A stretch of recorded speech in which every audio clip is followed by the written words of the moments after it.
Who Moved My Cheese by Spencer Johnson is one of the top-selling business books of the past decade.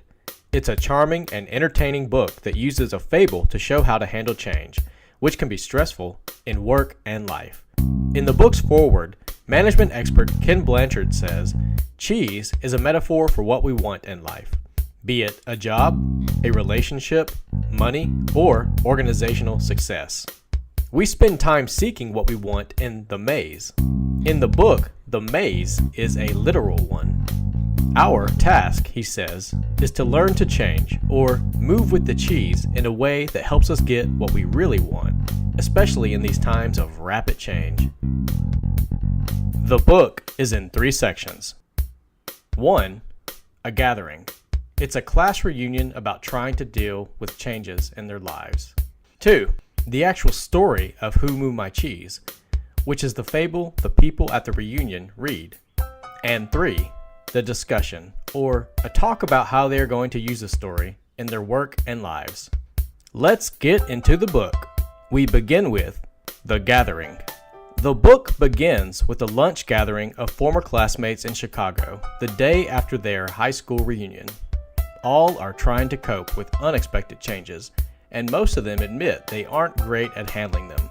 Michael shares how he used to fear change in his business until he heard a funny little story called Who Moved My Cheese. Once he passed the story around to people in his company, the business did much better, and it altered how Michael looked at change.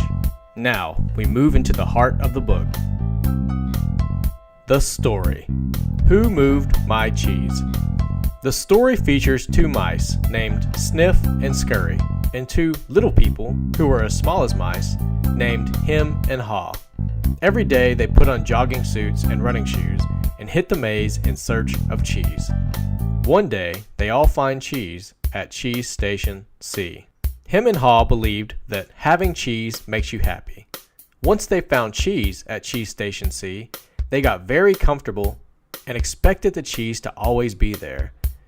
They took the cheese for granted and even moved their homes closer, creating, unfortunately, a false sense of security.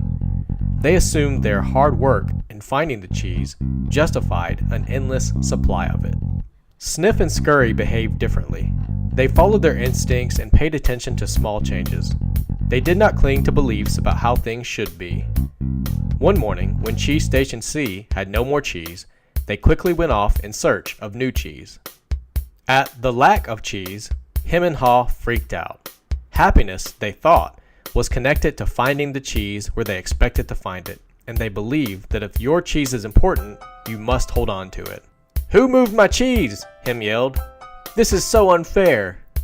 Even when there was no cheese, they kept coming back morning after morning, expecting to find cheese, but they didn't. Finally, Haw started to laugh at himself. Haw suggested that they maybe go and find new cheese, but Hem doesn't agree. What they don't know is Sniff and Scurry already found a huge supply of cheese at Cheese Station N as they searched the maze for new cheese. Haw realizes the old cheese isn't going to show up and that it was time to start another search. He felt more alive when he decided to move on. He left a note for Hem. "If you do not change, you can become extinct." And what would you do if you weren't afraid? As Haw journeys out into the maze, he writes messages to himself, hoping Hem will see them and understand the wisdom he is trying to share. Recalling the cheese at Cheese Station C, Haw admits that the cheese had gotten smaller and older and didn't taste good. Change would not have taken him by surprise had he watched what was happening and anticipated change. He wrote, "Smell the cheese often so you know when it is getting old." Although he felt fear, Haw moved in a new direction. He began trusting what lay ahead, even though it was unknown. He felt good and wondered why. Then he knew why and wrote, "When you move beyond your fear, you feel free." In the maze, Haw started having fun. He imagined eating the many cheeses he liked and imagined enjoying the tastes of new cheese. Then he wrote, "Imagining myself enjoying new cheese leads me to it." On his journey, Haw found bits of new cheese and began to get stronger. He wanted to go back to see if Hem would come along. As he did this, he wrote, The quicker you let go of old cheese, the sooner you find new cheese. When he got back to Cheese Station C, he offered him new cheese, but him said he didn't think he'd like it because it was not what he was used to. Because he was not ruled by fear and didn't feel as weak as he did when he stayed in Cheese Station C with no cheese, Haw ventured back out on his own. He realized it is safer to search in the maze than remain in a cheeseless situation.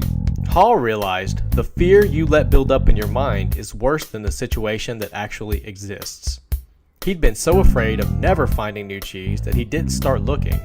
Now, just looking was becoming exciting. His beliefs were evolving. He no longer believed that cheese should stay in one place or change was wrong. Haw believed relocated cheese and change were natural, whether expected or not. He then wrote, "Old beliefs do not lead you to new cheese." Haw saw that new beliefs encouraged new behaviors. He knew that when you change what you believe, you change what you do. You can believe change will hurt you, or that new cheese will help you embrace change.